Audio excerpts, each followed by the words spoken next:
ఎవరే? ఎవరో uncle wedding card ఇవ్వడానికి వచ్చాడు. నేనే వద్దు అంకుల్, నెక్స్ట్ టైం తీసుకుంటానని పంపించేశాను.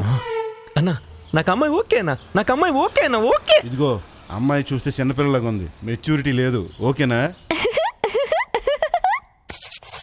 ఏంటలా కొట్టేస్తున్నారు? నేను చనిపోవడానికి ముందే ప్రపంచంలో ఉన్న 8 అద్భుతాలను ఎలాగైనా చూడాలని రాసుకున్నాను. అందులో ఒకటి చూసేశాను. ఉండేది 7 అద్భుతాలు కదా, 8వదేంటి? మీ నవ్వు.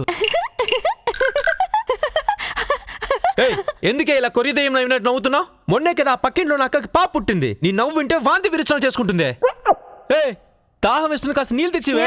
ఎందుకు తోక తొక్కిన కుక్కలా బాబు అని ఒకటే అరుస్తున్నావు? లేచెల్లి తెచ్చుకోవడానికి నీ కాళ్ళు ఏమైనా విరిగిపోయాయా? ఇంకోసారి కానీ లేపావంటేనా ఎగిరి తంతాను. పని పాటలేని అడ్డగాడిదా. దీన్ని కట్టుకొని ఇంటికి వచ్చాక స్నానం చేయడానికి ఒక్క బకెట్ కూడా లేదు. 3 బకెట్లు కొనిచ్చాను, కావాలంటే అడగండి. అవునా అమ్మా? ఇవే అంకుల్. ఏషియన్ పెయింట్స్ బకెట్స్ తెచ్చిచ్చి ఏదో ఐక్య ప్రోడక్ట్లు తెచ్చిచ్చినట్టు బిల్డప్ ఇచ్చావు. అంకుల్, పెయింట్ బకెట్లే కదా అని తక్కువ అంచనా వేయకండి. మన సమాజంలో 75% మిడిల్ క్లాస్ జనాలు ఈ బకెట్లే వాడుతున్నారు. ఇందులోనే బట్టలు ఉతుకుతున్నారు, దీంతోనే స్నానం చేస్తున్నారు. ఎందుకో నీళ్లు నీచు వాసన వస్తున్నట్టున్నాయి. ఒకసారి ఓనర్కి చెప్పు. ఓనర్నే అడగక్కర్లేదు. ఏ? అది ఒక పొయ్యి మీద అన్నం పెట్టానా, ఇంకో పొయ్యి మీద స్నానానికి నీకు నీళ్లు పెట్టాను. నాకేమో గుడ్లు తినాలనిపించింది. అందుకే నాకున్న తెలివిని ఉపయోగించి నీకు స్నానానికి నీళ్లు పెట్టాను కదా, అందులో వేసేసాను. వెళ్దామా? ఏ పార్లర్ ఇంకా తెరవలేదా? తెరవలేదంటే ఎలా వెళ్ళావా అలాగే వస్తాను. కొంచెం టచ్ అప్ చేసుకోవాల్సింది. వదిలివే. ఏమండి, ఈ చీర కట్టుకోవాలా ఈ చీర కట్టుకోవాలా? దివ్య, ఏదో ఒకటి కట్టుకోవే, లేట్ అవుతుంది.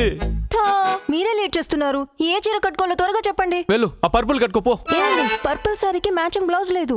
ఇది ఓకేనా? హలో హలో, శవాన్ని ఎత్తేస్తారంట్రా, తొందర రండ్రా. దివ్య, శవాన్ని తీసేస్తారంటే మా తాత చివరి చూపు కూడా చూసుకోలేను. ఏదో ఒకటి కట్టుకొని రావే. వెళ్ళు. సింగిల్ పిన్ పెట్టినా అలాగే వదిలేయాలా? పిన్ చేసుకో దివ్య, పిన్ చేసుకో. వెళ్ళు త్వరగా. అయ్యో, ఐరనే చేయలేదే.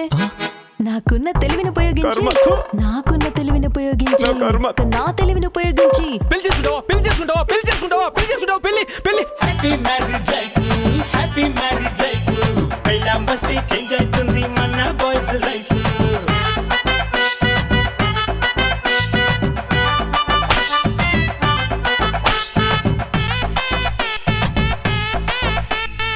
పెళ్ళైన తర్వాత పెళ్ళాన్ని ఎలా కంట్రోల్లో పెట్టుకోవాలో